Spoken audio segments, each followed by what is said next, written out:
There are 7 Dexter characters that perfectly represent the 7 deadly sins, and today we'll be going over each of them, starting with Lila West as Lust. Lila is consumed by her unrestrained sexual desire as seen in her relationship with Dexter. This woman was so obsessed with Dexter that she was prepared to destroy his life so they could be together, and she came pretty close to doing exactly that. Lila initially presents herself as a friendly girl who wants Dexter to get better. She knows he's lying about his heroin addiction and is drawn to the darkness she senses beneath his act. This is bad for everyone involved because she encourages Dexter to be his worst self time and time again. There were many times when her lust and desire to have Dexter got the best of her. In season 2, episode 6, Dex, Lies, and Videotape, Lila intentionally leaves an incriminated message on Dexter's answering machine, and Rita just happens to hear it. I believe I almost slipped up about your mum. Mind you, it could have been worse. Lila and Dexter had gone on a road trip that Rita was obviously not aware of. This understandably makes her angry and she breaks up with Dexter. Rita, please, will you just let me... I've had it. Been patient and understanding, but there's only so much I can take. But Lila doesn't stop there. She's not satisfied with just Dexter and Rita's breakup, and she gets more and more controlling. In season 2, episode 7, That Night a Forest Grew, Lila doesn't like the fact that Dexter's going to see Rita's son Cody at school. She says this after Dexter answers a call from Cody. Kid, he doesn't understand that you've gone. I think I'll go. Whatever you think's best.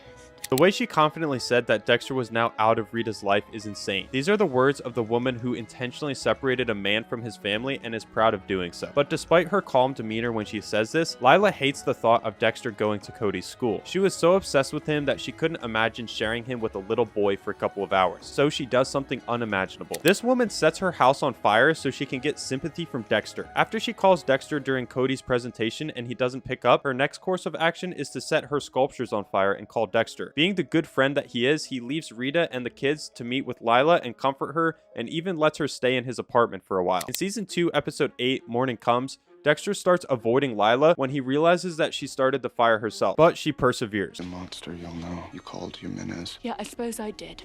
Why?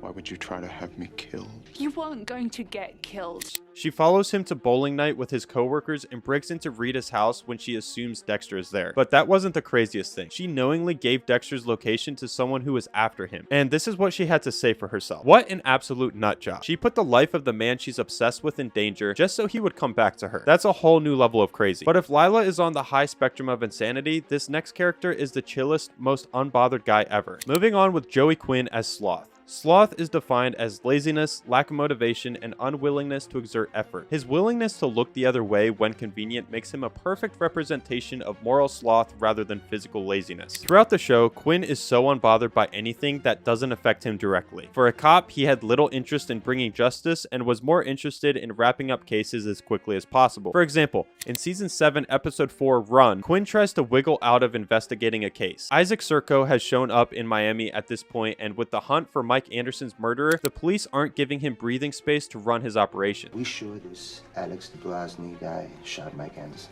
Isaac knows his friend and lover, Victor Baskov, was the one who killed a dancer named Kaja and Mike Anderson, but Miami Metro doesn't. So he tells his bartender Alex to take the fall. When Alex is found with a confession note and a bullet in his head, it's safe for the cops to assume that he had killed Kaja and Mike Anderson, felt guilty, and killed himself. To a passionate cop like Angel Batista, it looks too clean, almost like a setup. But when he brings this up to Quinn, Quinn is not as enthusiastic about finding the real killer. Batista keeps telling him that it's all too convenient and they should look into it. But for Quinn, the case is solved already and there's no need to reinvestigate. If Batista had met any other person, maybe someone like Deb, they could have gotten to the bottom of the situation. But Quinn felt like a kid on Christmas morning when the case basically solved itself. It was convenient for him to take money from the Koshka Brotherhood when he was still in narcotics. It was convenient for him to drop his investigation on Dexter when he got involved with Deb. Now, I've got to admit he wasn't always slothful. There were cases he pursued quite passionately, but compared to his colleagues at Miami Metro, he just doesn't measure up in terms of passion for seeking justice. Quinn is laid back and chill about his personal life and job,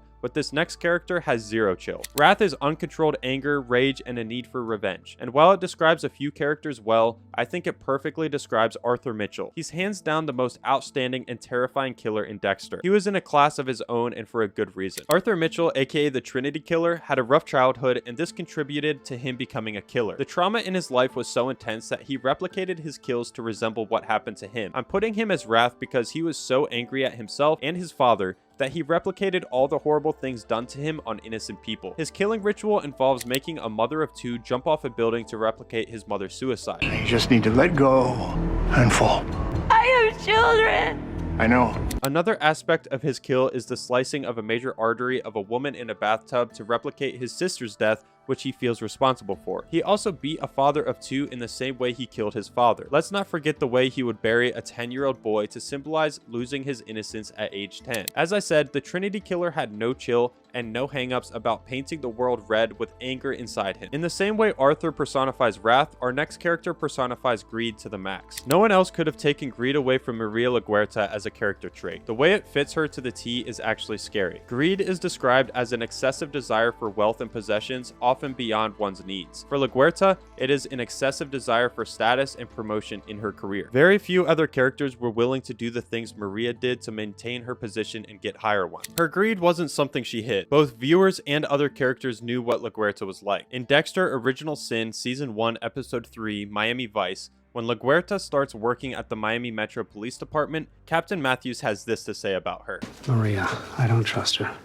I gathered. She slips up. I'll come directly to you. So even the circumstances around her employment were painted in greed. She literally made everyone else look bad so she could look good and gain a favorable position from the commissioner. In the main series, we see Maria get another position that she most likely didn't deserve. Now, this wasn't stated in clear terms, but we have reason to believe that Maria's promotion to lieutenant was not deserved. While solving the ice truck killer case, a man named Neil Perry tries to take credit for the serial killer's work, but he doesn't make closing the case easy. In Season 1, Episode 8, Shrink Wrap, he tells Maria that he wants reporters, press conferences even, and all the glitz and glamour that comes with being a prolific serial killer. Maria humors him and brings in a cop pretending to be a reporter, but Neil knows that the reporter is a fake, so he calls Maria out on it. He then threatens to tell the world about the truth behind her promotion. We could have easily brushed this off. After all, Neil turned out to be unreliable and a liar. But when LaGuerta asked her former partner, Sergeant Dokes, if anyone else knew about what happened in the bus that got her promoted, Did you tell anyone about our bust? The one that got me promoted?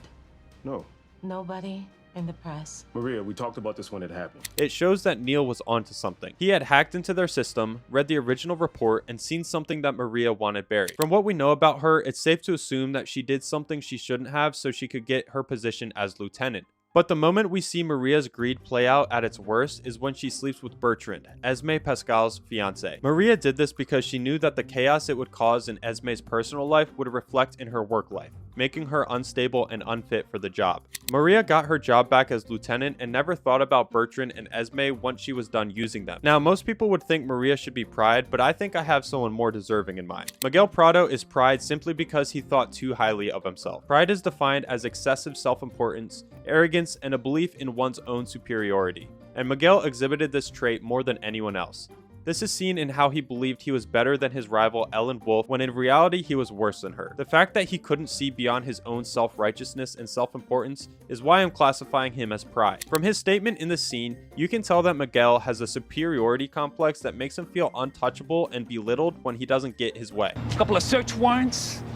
Who knows what the police might find in your apartment? He is unable to accept Dexter's attempts to control or guide him. When he initially played along with Dexter's code, his pride made him resent being treated like a student rather than an equal. Another time we see Miguel's pride play out is his response when he gets caught in lies. Instead of admitting fault, his pride drove him to double down and become more aggressive, eventually leading him to try to kill LaGuerta when she threatened his position. No wonder Dexter had to put him down. This next character is also someone who Dexter had to kill, but instead of pride, he represents envy. Envy is resentment and jealousy towards another person's good fortune or possessions, and very few characters had reasons to be resentful in the same measure as Brian Moser. As a young child, he witnessed the death of his mother and became a twisted killer. When he and his brother were found by Harry Morgan, the cop only bothered to take Dexter with him, believing that Brian was too messed up to even bother rehabilitating him. Whatever was left of his childhood years were spent in a psychiatric ward, which is definitely not the best place to raise a child, no matter their experiences. After his release, he took on a fake identity and tracked down his brother Dexter, only to find out that Dexter had no memories of his childhood and had forgotten about his mother and Brian. And this is where Brian's envy stems from. While he was suffering in a mental facility, Dexter was cozying with his fake family. He was envious of the fact that Harry and Deb had Dexter to themselves all these years, and the worst part was that Dexter didn't even know he existed. I have a brother. A real brother. We're blood brothers. through birth and death. Brian then begins using his kills to remind Dexter of his biological family. He does this by killing a girl who did her nails in the same mismatched multicolored fashion their mother did hers. He set up the motel room with liters of blood to trigger Dexter's memory of sitting in their mother's blood. He kept dropping clues and Dexter followed them like breadcrumbs until he found out the truth in season 1, episode 12, Born Free. Where could your brother be hiding? You remember now? Now that he had his brother's attention, Brian wanted to do one more thing that would finalize their brotherhood. He wanted to kill Deb. He planned this because he was jealous of her relationship with Dexter and felt like killing Deb would kill all emotions in Dexter. And Dexter came close to doing so, but thankfully he didn't. Last but definitely not least is gluttony, and you wouldn't believe what character it is. It wouldn't be a Dexter video if we didn't mention the man himself, and I strongly believe that he is the best fit for gluttony. Gluttony is a craving for something, a momentary relief that will satiate the sinner for a while, but will soon be craved again. Like how food needs to be consumed every once in a while, but gluttons need it too much. This perfectly describes Dexter and his need to kill, a need that can never truly be satiated. At several points in the show, we see Dexter try and fail to end his need to kill. It begins with his father who takes him on hunting trips, believing it would hold Dexter back from killing someone. But it was like giving a lettuce-wrapped burger to a real burger fan. They'll probably throw it in your face, and eventually Dexter graduated to killing real people. Another notable point in the show, when Dexter tries to curb his urges, was when Deb caught him in the act of killing Travis Marshall. In season 7, episode 2, Sunshine and Frosty Swirl, after she makes peace with her brother being a serial killer, Deb tries to change him and suggests a form of rehabilitation. People like you are addicts. It's not untrue. Well, when addicts want to get better, they go to rehab. She tells Dexter to move in with her so she can stop him whenever he wants to kill someone. I think there are clinics for what I've got. I could make one. I could be your clinic. Long story short, like Dexter predicted, it is a massive failure. He still continues his nefarious activities and even tries to get Deb to see things his way. Another reason why Dexter is gluttony is how he solves his problems with killing. In the same way, food gluttons eat for eating's sake or eat for every high and low in their lives. Dexter does the same but with killing. If he's having a bad day, he kills. He argued with his sister, he kills. He wants to reconcile with his sister, he kills. This one happened with Ray Speltzer. He thought if Ray was brought to justice, Deb would see things his way. My point is Dexter was too consumed by his need to kill, and this makes him the perfect fit for gluttony.